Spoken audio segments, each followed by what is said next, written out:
Hey guys, this is Joseph Lucero with Powerlifting Technique, and today we're going to talk about all things overhead press. People who want a better bench press should consider overhead pressing, and people who want to overhead press better should consider bench pressing, because those two movements can complement each other, because a horizontal bench, like a bench press, can help overload the weight in your arms to help you understand how to overload weight overhead. But then pushing weight overhead can challenge other muscle groups of your pressing pattern that you might not get enough of with a horizontal position. The overhead press is going to be from here, the shoulders, to lockout.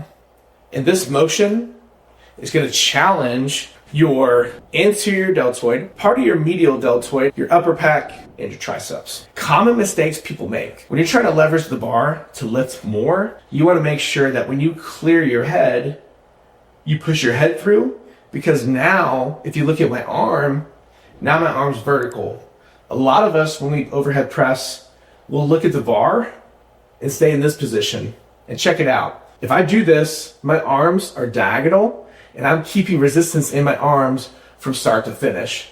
But if you want to truly overhead press, you want to start here, get a little hip action if it's a push press, and then you're going to push the bar and push your head through at the top. So now you've leveraged a tall upright position to lift the most weight possible. If you do not have good shoulder mobility to overhead press, I would really recommend one of my favorite alternatives. It's the 70 incline shoulder press. It's an overhead press, but you're leaning back on an incline. So you're at 70 degrees, you're just going vertical. And I feel like that's a great opportunity to work your deltoids from start to finish in a safer position. But if you watch my elbows in the overhead press, they go towards and away the midline of my body. This movement kind of exists in the frontal plane, which is away and towards the midline of my body. And that's going to challenge not only the front deltoid, the anterior deltoid, but the medial deltoid too, because that muscle helps with the adduction of the shoulder joint as well. What's a good amount of weight to do for your overhead press? Half of your body weight should be a good starting standard, and then obviously growing it from there to see what you can handle. But also remember, if you're not a strongman, it might not matter as much. Just use the overhead press to help your horizontal press. But if you want to be a strong man, you're going to have to lift a lot of weight overhead, perhaps even body weight. And if you want to do that, you probably want to use the horizontal press to help that out as well. Should you do it from a seated position or a standing position? From a seated position, that's really going to challenge not just the strength of the shoulder joint, but the strength of your core and the coordination that you can handle within your core. So I think you should do both. If you do your main set standing, maybe you do a variation from a seated position or vice versa, just to help balance you out and to train you as a whole. One of my favorite variations of the overhead press is the Z press. So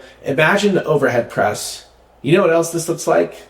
Looks like a pull-up. You had to have strong opposing forces to equal a great effort. So I think with the Z press, sitting on the floor and doing the overhead press is a great tool, because that'll challenge not only your pressing muscles, but also those opposing muscle groups like the lats that help support the movement as well. If you have questions, if you have concerns, if you think something's wrong, leave a comment. Please like the video, subscribe, watch more of our videos, and hopefully we'll catch you next time.